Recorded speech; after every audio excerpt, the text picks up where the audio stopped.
UP में करारी हार के बाद बसपा का फोकस अब मध्य प्रदेश के ग्वालियर चंबल अंचल पर टिका है, लेकिन बसपा के फोकस से ज्यादा उसके वोट बैंक पर बीजेपी की नजर है।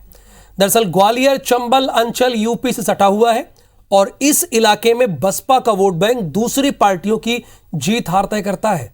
यानी कौन जीतेगा और कौन हारेगा ये बसपा के वोटर्स तय करते हैं।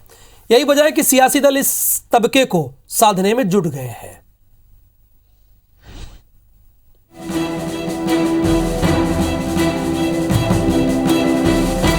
यूपी में बहुजन समाज पार्टी के वोट बैंक में बिखराव के बाद अब मध्य प्रदेश में भी दलित वोटर्स पर सियासी दलों की नजर है।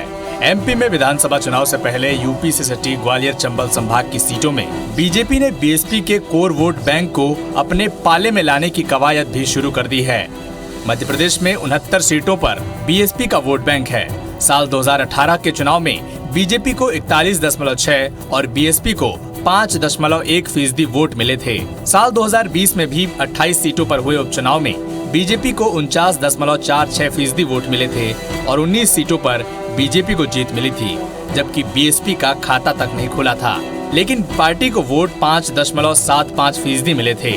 बीएसपी के असर का अंदाजा इसी से लगाया जा सकता है कि साल 2003, 2008 और 2013 के विधानसभा चुनाव में औसतन 69 सीटों पर पार्टी का वोट शेयर 10% से ज्यादा रहा है। ग्वालियर चंबल संभाग में चूंकि बहुजन समाज पार्टी जब से बहुजन समाज पार्टी उदय हुआ है यहाँ मजबूत रही है। उसका कारण यह है इस रीजन में दलित थोड़ा शिक्षित है, राजनीति करने में थोड़ा सा मजबूती से राजनीति करता है और उसका कारण यही है कि बहुजन समाज पार्टी इस रीजन में मजबूत है।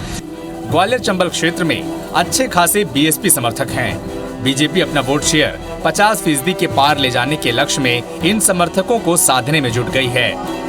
विधानसभा चुनाव में बीजेपी और कांग्रेस के बीच वोट शेयर के आंकड़ों में ज्यादा अंतर नहीं रह गया है। कांग्रेस और बीएसपी का वोट शेयर जोड़ दिया जाए तो बीजेपी से 4% ज्यादा बैठता है। पहले बीएसपी में रहे और अब कांग्रेस नेता फूल सिंह बरैया का दावा है कि बीएसपी अब खत्म हो चली है। वहीं बीजेपी का कहना है कि बीएसपी चुनावी पार्टी बनकर रह गई है, जो चुनाव के समय ही नजर आती है। मध्य प्रदेश में काफी समय से भारतीय जनता पार्टी विराजमान है, तो उसको हटाने के लिए जिम्मेदारी अलग अलग दी जाए तो वो जरूरी होता है। बहुजन समाज पार्टी उसी दिन खत्म हो गई थी जब पूज्य कांसी राम जी के बताए मार्ग पर चलना बंद हो गई थी। जाति के आधार पर काम नहीं होता। उनके लिए आप क्या कर रहे हो? जब चुनाव आता है तो बीएसपी भी आ जाती है, चुनाव आता है तो कांग्रेस भी आ जाती है, चुनाव आता है तो समाजवादी पार्टी भी आ जाती है। पर जब चुनाव नहीं होता, जब कोरोना का संकट होता है तो उनके बीच कौन होता है? जनता इसको भी देखती है ना।